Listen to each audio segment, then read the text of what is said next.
be multidisciplinary. I think mixing business with science and science with data, and just really seeing the world as a connected place, because I think we're all realizing that more than ever. These words of encouragement were offered by Justin Sperry, VP of Transformational Technology at the Pfizer St. Louis R&D Site, who visited Marquette to speak with students about the development of the COVID-19 vaccine.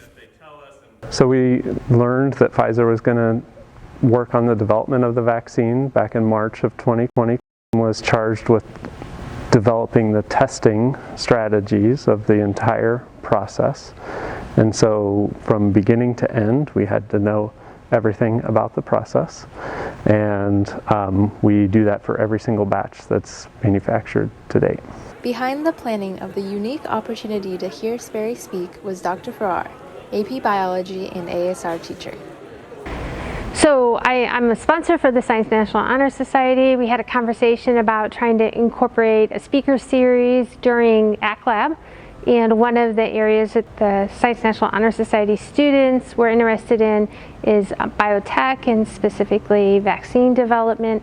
And I had met Mr. Sperry previously and found him to be really easy to talk to get a good understanding about what's going on.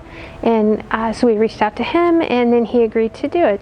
Often when you hear other people ask questions, you're like, oh, I didn't even think about that, but that's really an interesting question.